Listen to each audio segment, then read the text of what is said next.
Hey everybody, what's going on? You already know it's the CoverBoi Chronicles, and it's the CoverBoi. And I want to go ahead and say I did the most worst before I go into my show. I did the most worst promo ever for the cover So Rock Your New Year with CoverBoi. Like, after I did all that promotion, like promoting and putting it on people's pages, and like, oh my gosh, it was so much. And then for me to finally just, like, at the end of the night, all because I'm mad, I went to sleep. Yes, that's all I did. I didn't even put it on my Facebook page. Like, oh my gosh, it was just so rude. The rudest thing ever in life. Rudest thing ever in life. Okay, rudest. But I didn't care nonetheless, and I went to sleep. And waking up into 2014, all I could say was, I'm going to quote Whitney Houston, I don't believe in New Year's resolutions. They're stupid.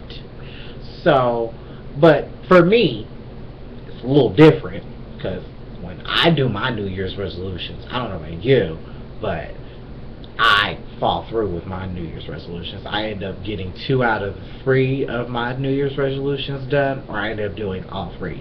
So, I don't know about you, but all my New Year's resolutions come true. But this year, since it's 2014, I'm going to do something different.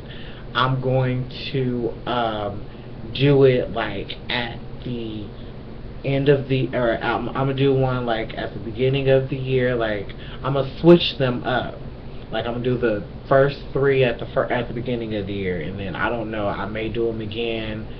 I may stop them during the summer or the spring and then do them again. You know what I'm saying? Just so that way I know I'm doing my New Year's resolutions. But, yes. So, that's just something that I've been kind of thinking about. Now, I wanted to talk to you guys about, on this show that I'm supposed to do on New Year's, shows that I'm anticipating on the arrivals of whenever they come out. But I'm anticipating these shows very much so in 2014. So I'll start it off with Glee. If you guys can't see, this is Glee 2011, and I went to go see that before they threw shade to Kurt, and they took the single ladies routine that he had out. I was like, y'all are just the rudest people ever in life. Like, who does that? Like, it was a few cities that got to see it, and it was a few cities that didn't. So, I don't know. I loved it. Shout out to Kurt. You did a great job. And so, speaking of things, I wanted to ask y'all a question, because before I go into the rest of my show, I had asked a question about who was the most outrageous mom in 2013.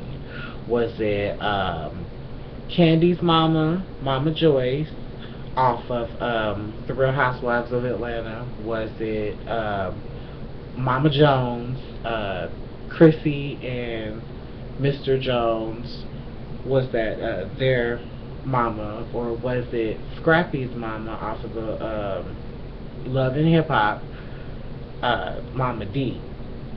And to me, these were my opinions. I would love to see your comments below. But the person that I feel just did the absolute most, like, for me and my mom, we have this relationship as to where, like, as I've told you guys on a previous video, like, my mom is not coming to my wedding. And these are her words, not mine. She already told me she's not coming to my wedding, so I'm okay with that. I'm very much okay with that. I don't have any problem with that. That is her opinion. She is more than welcome to come. But for me, she knows that I believe that whenever she has a gentleman call her, It's a certain class that I expect this man to have, and if he does not have it, then he ain't got it. But she knows that, like, there's a process before he gets to come home to meet mom. So, it's not an easy process at all. I will tell you that. It's not. It's not. I can't even say it is, because it's really not. It's really not. Because my mom is just that type of strict person, and it's a little bit different since I'm a different human being. But going into different human beings, speaking of Real Housewives of Atlanta, I wonder, if Nene's gonna get back on Glee and give Sue Sylvester a run for her money in the school, or whatever the case may be, like she did that one season. Good luck, girl. Hopefully you get back. I don't know. You've been underneath the weather, so. SNL. Speaking of wonderful black women, they finally have a wonderful black woman on SNL, so they are now on my DVR. Now, let me get this clear. I would watch SNL, like, just to see who would be on there. Like, if it's somebody that I want to see, then yeah, I'd watch it. If it wasn't somebody, then I'm not going to watch it. But now it's on my DVR officially, so I can't wait to see how she's going to be incorporated and what all she's going to do and how they're going to mix her with Keenan. So I'm really excited about it, and so I'm ready for it. Something else that I'm ready for is my little, horror flicks that I like to watch. So, like Dracula, I'm ready for that. I'm really excited about that. I want to see I wonder if they're going to actually turn her into a vampire. I'm wanting them to do that. But I don't want any bandwagon jumpers, okay? And let me tell you what I mean by that. Like, it's okay, and y'all may say that I'm a bandwagon jumper when it comes to one of my other favorite ones that I'm going to talk about on the show, but American Horror Story. Like, I didn't watch The Asylum, but I watched The Coven. But that's for a specific reason. Like, I didn't want to watch The Asylum. I knew about The Asylum, but I didn't want to watch The Asylum. And then when I heard that Kathy Bates and Angela Bassett was on this season, I was like, oh shit, and they're gonna give Jessica Lange some problems. Oh, baby, let me watch this.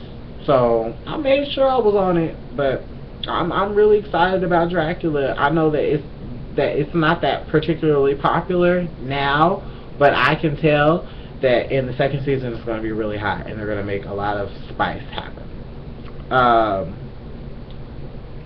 True Blood, speaking of vampires, I'm really excited about that, and I'm really pissed off at the same time, because True Blood's about to end, and that means that I basically probably won't get my special chance on True Blood. Like, what is going on with people's lives nowadays? That's just rude. I just want y'all to know that. Very, very rude. Very rude. But it's going to be weird to kind of end True Blood right about now. And I would have pictured it to be like one of those, like, 9-10 good seasons of, True Blood. Because True Blood, all the seasons, they don't suck. So I don't think that it would ever get, that they would suck. They rock. True Blood rocks. But American Horror Story, like I said, has been a great show. Love watching it. I'm mad you guys made me wait like 3 weeks. Like, forget the fact that it's Christmas and New Year's. Y'all still could have played it, but whatever. So I digress, and I party on, just like this one great show on E! So I'm really interested in that, and I like the fact that it's got this wonderful girl or woman who goes around the world in more than 80 days and just has fun and eats wonderful food, meets beautiful people, and just has a ball. And I'm like, yes, I really want to watch this. So that's on my DVR to watch. Keeping Up with the Kardashians is on. It's always on my thing to watch. But I'm really kind of wondering how they're going to lead Keeping Up with the Kardashians, especially with Chloe and Lamar's breakup. I know Lamar's daughter didn't really have some very nice things to say about the breakup per se. So I really wonder if they're going to put that